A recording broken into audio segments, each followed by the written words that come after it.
Olá, seja bem-vindo à nossa terceira aula de Educação Financeira, o curso de Finanças Pessoais Simplesmente Prospere.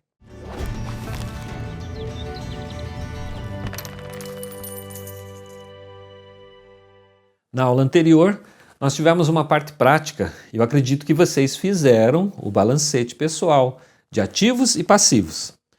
Muitos de nós só percebemos que a administração das nossas finanças está desalinhada com os princípios de Deus quando enfrentamos o déficit entre ativos e passivos, ou seja, a conta dá no vermelho, né? Ou quando a ansiedade, a insegurança dominam nossos pensamentos em relação ao futuro, impulsionados por dívidas e a falta de investimentos. Nessa lição, o princípio fundamental que aprenderemos é: quem é realmente o dono de tudo? A Bíblia afirma categoricamente que Deus, o Criador, é o proprietário de tudo o que existe, tanto nos céus quanto na terra. Ele é o dono de todas as terras, das montanhas, dos rios, dos peixes, dos animais dos campos. A Bíblia diz assim: do Senhor é a terra e a sua plenitude, o mundo e aqueles que nele habitam. Salmo 24, verso 1. Porque meu é todo animal da selva, e os animais sobre milhares de montanhas, Salmo 50, verso 10. Minha é a prata e meu é o ouro, diz o Senhor dos Exércitos, Ageu 2:8. De todas as almas que ele mesmo criou também.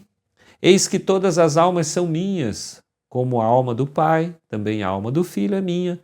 A alma que pecar, essa morrerá. Ezequiel 18:4. Duro esse texto, né? É um engano pensarmos que possuímos alguma coisa. Quando olhamos para a Bíblia, descobrimos que tudo pertence a Deus. Nossa existência aqui na Terra, ela é notavelmente curta. A Bíblia nos lembra que os dias da nossa vida chegam a 70 anos. E se em razão da robustez chegarem a 80, o seu vigor é trabalho e enfado. Portanto, passa rapidamente e nós voamos. Salmo 90, o verso 10. Você já parou para calcular quantos dias restam em uma vida de 80 anos? Pare por um instante e faça esse cálculo. A fórmula é simples. Pega 80 menos a sua idade, vai dar um resultado X. Em seguida, pega esse resultado e multiplique por 365 dias.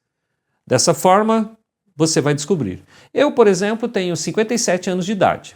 O meu cálculo ficou assim: 80 anos menos 57 igual 23.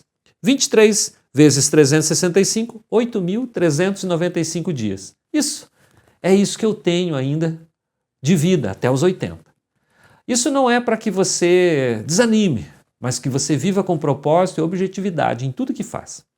Essa vida é única, não teremos outra oportunidade de vivê-la aqui. E como aos homens está ordenado morrerem uma só vez, vindo depois disso o juízo, Hebreus 9, 27. Portanto, é crucial que vivamos para a glória de Deus, cumprindo todo o seu propósito para nós, como nos exorta a palavra. Portanto, quer comais, quer bebais ou façais qualquer outra coisa, fazei tudo para a glória de Deus, 1 Coríntios 10, 31.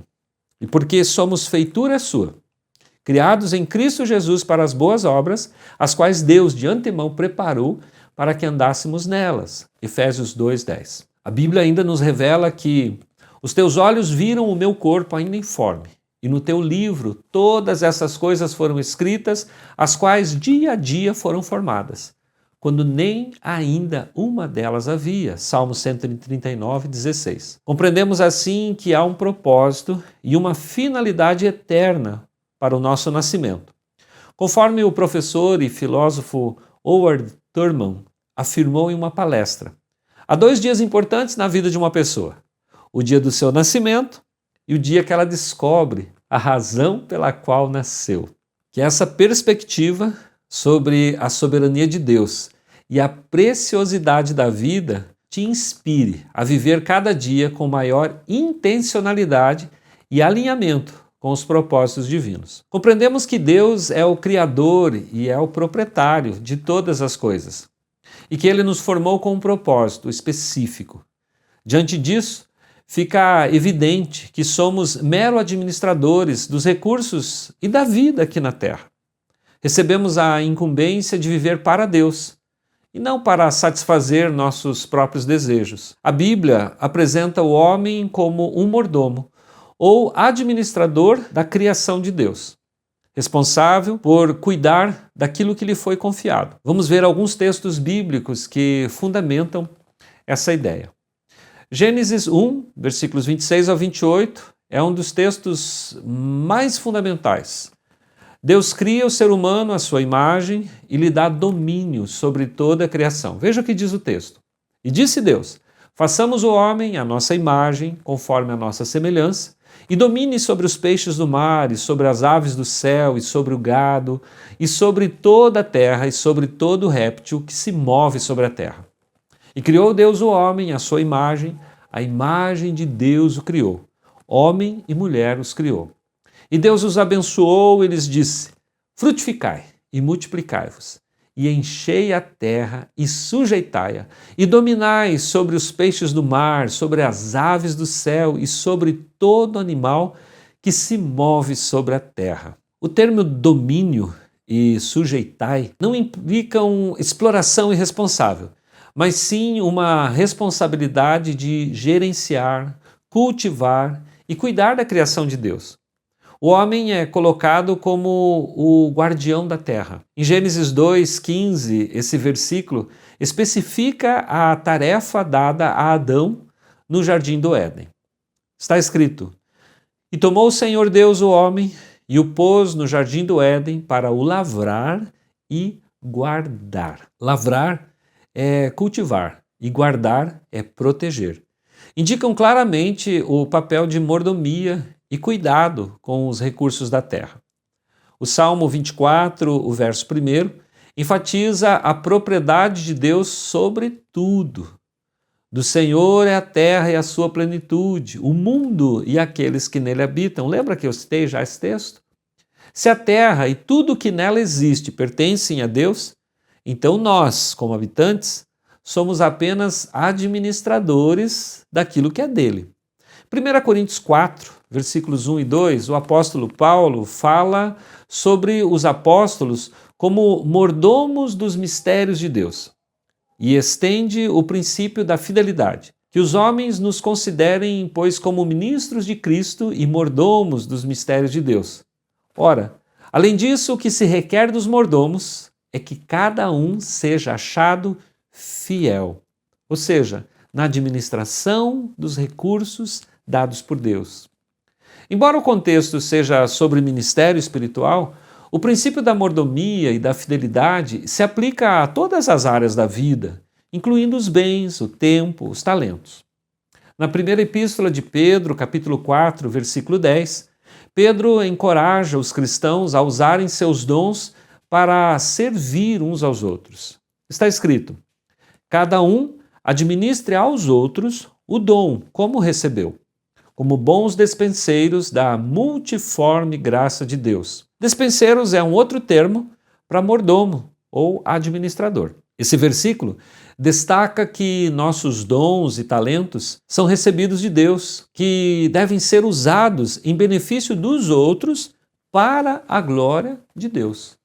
Lucas, no capítulo 16, do versículo 1 até o 13, há uma parábola que é a parábola do administrador infiel.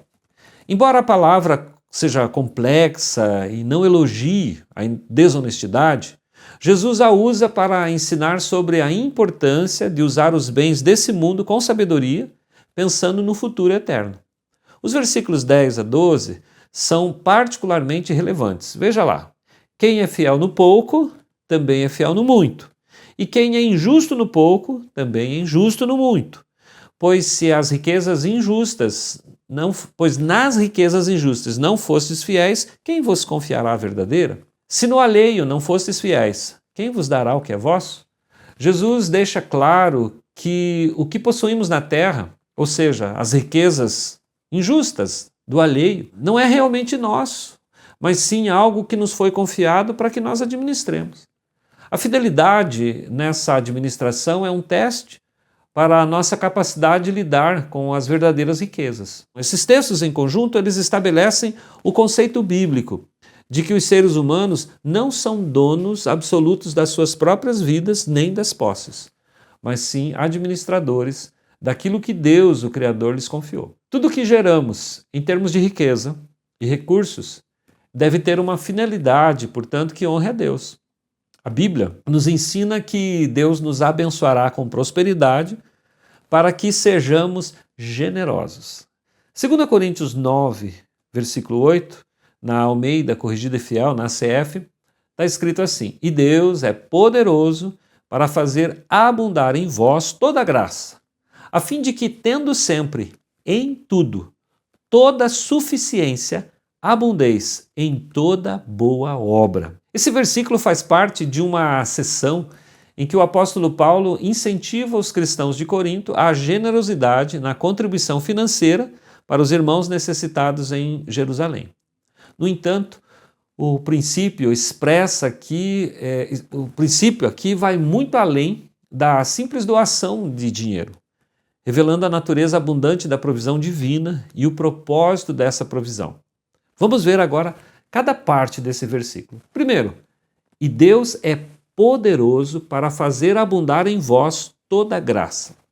Aqui Paulo começa afirmando a soberania e o poder ilimitado de Deus. A palavra graça, em grego, charis, não se refere apenas à salvação, mas a todo favor, a bênção e a capacitação que Deus concede. O termo abundar, periseio, em grego, significa transbordar, ter em excesso, sobrar. Isso indica que a provisão de Deus não é mínima ou justa, mas superabundante. Deus tem a capacidade de derramar sobre nós uma quantidade tão vasta das suas bênçãos, sejam elas materiais, espirituais, emocionais, saúde, que elas nos excedem, a fim de que, tendo sempre, em tudo, toda a suficiência, está escrito no texto. Essa é a primeira parte do propósito da abundância de Deus. O objetivo é que tenhamos toda a suficiência, no grego, autarkeia, que significa autossuficiência ou contentamento, mas no sentido não de não ter falta de nada essencial, é a condição de possuir tudo o que é necessário para viver e cumprir a vontade de Deus. A expressão sempre em tudo reforça a ideia de uma provisão constante em todas as áreas da vida, garantindo que não nos falte o necessário para a nossa própria subsistência e necessidade. E abundeis em toda boa obra. Essa é a segunda e crucial parte do propósito. A abundância de Deus não é para nosso acúmulo egoísta ou para uma vida de luxo desenfreada, mas sim para que possamos transbordar em toda boa obra. Boa obra aqui abrange qualquer ação que glorifica a Deus e beneficia o nosso próximo. Isso inclui a generosidade na doação, o nosso serviço, o cuidado com os necessitados, o evangelismo e qualquer outra manifestação prática do amor cristão. Portanto, Deus nos abençoa ricamente, não apenas para que tenhamos o suficiente, mas para que o tenhamos em excesso e possamos, assim, ser um canal da bênção de Deus para os outros. Nossa suficiência visa a nossa capacidade de sermos generosos e praticarmos o bem em todas as oportunidades. Em resumo, 2 Coríntios 9:8 ensina que a generosidade divina é a base para a generosidade humana. Deus nos capacita com uma abundância de graça e recursos para que, ao invés de vivermos na escassez ou apenas egoístamente para nós mesmos, nós possamos ter sempre o suficiente para as nossas necessidades e ainda mais para sermos agentes de suas boas obras no mundo. É um convite a viver uma vida de confiança na provisão de Deus e de transbordamento para o benefício do reino de Deus e do nosso próximo. Quando reconhecemos a soberania de Deus, naturalmente nos colocamos na posição de súditos. Na antiguidade, o rei era o proprietário de tudo, e a sua vontade prevalecia sobre todas as pessoas. O papel do rei era guiar seu reino com justiça e piedade, visando a prosperidade e felicidade de todos. O Antigo Testamento, por exemplo, idealizava o rei de Israel como alguém que deveria ser justo e temer a Deus, protegendo os órfãos, as viúvas e os estrangeiros, e garantindo a justiça para os pobres. Salmos, como o Salmo 72, por exemplo, descrevem um rei justo que traz prosperidade e paz. Lá em Provérbios 29, verso 4, o rei que com justiça governa o país dá-lhe estabilidade, mas o que ama suborno leva à ruína. Esse versículo associa diretamente a justiça do rei à estabilidade e prosperidade do reino. A afirmação de que o papel do rei era guiar seu reino com justiça e piedade, visando a prosperidade e felicidade de todos, reflete um ideal amplamente difundido e valorizado em diversas tradições políticas e também religiosas ao longo da história. Essa é a abordagem bíblica. Nós somos súditos de um reino eterno, governado pelo nosso Rei, Jesus Cristo. Ele é um rei justo e piedoso. Esse rei, promove a prosperidade do seu povo. Esse conceito tem como objetivo principal firmar o princípio da soberania de Deus sobre nossa vida e os bens, e incutir em nossa mente que somos administradores de tudo, e isso inclui a nossa saúde física, emocional e espiritual, as nossas habilidades, que são as aptidões, os dons, os talentos, as inclinações, e o nosso trabalho, a produção de bens e riqueza. O nosso propósito como administradores é multiplicar o que temos recebido do Senhor, o nosso Rei, utilizando os dons dados por Ele para a sua glória e para o bem do nosso próximo. A vida em sua totalidade, ela é um dom divino. É nossa responsabilidade geri-la com sabedoria, reconhecendo que somos apenas mordomos de tudo que nos foi confiado. E assim, nós finalizamos a nossa terceira aula e a ênfase aqui é sobre a soberania de Deus, a finitude da vida, que vivamos cada dia para um propósito que Ele confiou a nós. E para esse propósito, Ele nos dá tudo o que precisamos. Até o nosso próximo encontro. Um abraço.